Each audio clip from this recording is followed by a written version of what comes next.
बंधू चिवडा।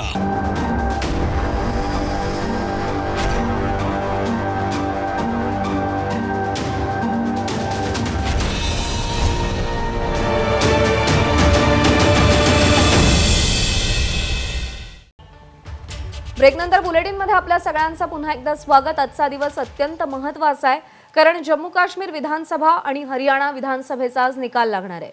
सकाळी 8 वाजल्यापासून मतमोजणीला सुरुवात होणार आहे। हरियाणामध्ये 5 ऑक्टोबरला विधानसभेच्या 90 जागांसाठी मतदान झालं, तर जम्मू काश्मीरमध्ये 3 टप्प्यात 90 जागांसाठी मतदान झालंय। आता आज दोन्ही राज्यांची मतमोजणी होईल आणि दोन्ही राज्यात भाजप विरुद्ध काँग्रेस अशी जोरदार लढत पाहायला मिळतेय। या मतमोजणीची प्रत्येक अपडेट त्याचं सविस्तर सखोल विश्लेषण तुम्हाला एबीपी माझावर पाहायला मिळेल। एक्झिट पोल मधला अंदाज भाजपला अनुकूल नाहीये, मात्र प्रत्यक्षात मतदार राजानं कोणाला कौल दिलाय हे अगदी थोड्याच वेळात स्पष्ट होईल।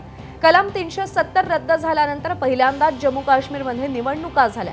एक्झिट पोलमध्ये जम्मू काश्मीरमध्ये त्रिशंकू विधानसभेचा अंदाज वर्तवण्यात आलाय, त्यामुळे स्थानिक पक्ष किंगमेकर ठरतील। तर हरियाणाचा विचार केला तर भाजप विजयाची हॅट्रिक करणार का असा सवाल असला तरी एक्झिट पोलचे आकडे मात्र काँग्रेसच्या बाजूने आहेत, त्यामुळे भाजपचं केंद्रीय नेतृत्व आणि हरियाणातले स्थानिक भाजपचे नेते सध्या देवाला साकडं घालतायत। सोमेश कोलगे आपले प्रतिनिधी सध्या आपल्या सोबत आहेत। सोमेश, अवघ्या अर्ध्या तासामध्ये मतमोजणीला सुरुवात होईल।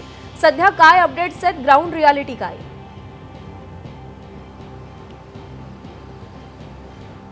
अगदी साधारणपणे 2 तासामध्ये चित्र स्पष्ट होईल, कारण 2 ते 2.5 तासामध्ये आपल्याला नेमकं लक्षात येईल की कल कुणाच्या बाजूने आहेत। कारण हरियाणामध्ये सुद्धा 30 जागा अशा आहेत जिथे काँग्रेस पूर्वी जिंकली होती, तिथे काँग्रेसला अगदी अटीतटीची टक्कर द्यावी लागणार आहे। दुसऱ्या बाजूला भाजपच्या अनेक 20 जागा अशा आहेत की ज्या ठिकाणी त्यांना अटीतटीचा संघर्ष आहे, परंतु 22 ते 23 जागा अशा धरून चालतात की ज्या ठिकाणी भारतीय जनता पक्ष हा निवडून येऊ शकतो। दुसऱ्या बाजूला काँग्रेसच्या जवळपास अशा 40 जागा तरी निश्चित आहेत, 35 ते 40, की जिथे काँग्रेसला सध्या अतिशय सेफ स्लाइडिंग म्हणजे अगदी केक वॉक दिसतोय। परंतु दुसऱ्या बाजूला जम्मू काश्मीराची जर परिस्थिती आपण पाहिली तर जम्मू काश्मीरात नेमकं काय होईल ते आता सांगता येणार नाही, परंतु 90 जागांची विधानसभा ही जम्मू काश्मीर सुद्धा होती। पुन्हा त्यामध्ये 5 राज्यपाल नियुक्त आमदार हे नुकतेच राज्यपालांनी तिथल्या नायब राज्यपालांनी नियुक्त केलेत। त्यामुळे आता जम्मू काश्मीर विधानसभेची संख्या 95 वर गेली आहे आणि जी मॅजिक फिगर आहे ती 48 वर आलेली आहे। आता अशा परिस्थितीमध्ये जम्मू काश्मीरमध्ये आजही भारतीय जनता पक्षाला आशा आहे की तिथे ते सरकार स्थापन करू शकतील आणि विशेष म्हणजे जम्मू काश्मीरातील इतर कोणतेही नेते हे अंतरुणातून उठून बाहेर येण्यापूर्वी भारतीय जनता पक्षाचे रविंदर रैना हे जे नेते आहेत ते सकाळी सकाळी गेलेत मंदिरामध्ये, त्यांनी अभिषेक केला आणि विशेष म्हणजे त्यांनी आत्मविश्वासपूर्वक एक विधान केले की आम्ही भारतीय जनता पक्षाचा मुख्यमंत्री जम्मू काश्मीरात आणू। जम्मू काश्मीरात यावेळी अनेक छोटे छोटे पक्ष आपल्याला पाहायला मिळत आहेत, त्यामध्ये सज्जाद लोन यांच्यासारखा नेता असेल, तसेच AIP सारखा पक्ष असेल, त्यानंतर मग अल्ताफ बुखारी सारखा नेता, त्यांची स्वतःची अपनी पार्टी आहे। रशीद इंजिनियर ज्याने ओमर अब्दुल्लांना धूळ सारली होती, आपल्याला सगळ्यांना आठवते लोकसभा निवडणुकांमध्ये, त्या रशीद इंजिनियरचा स्वतःचा पक्ष आहे, त्याचे काही उमेदवार हे या निवडणुकीच्या रिंगणात आहेत।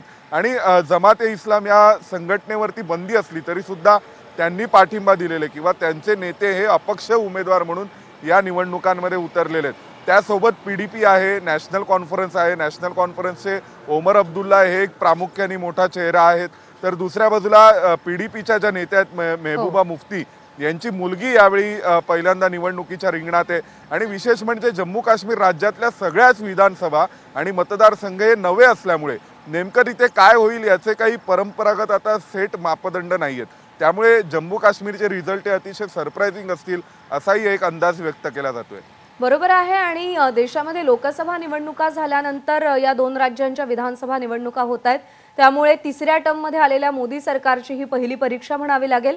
सोमेश, अपडेट जाणून घेत राहू सध्या। धन्यवाद दिलेल्या माहितीसाठी। एबीपी माझा, उघडा डोळे बघा नीट।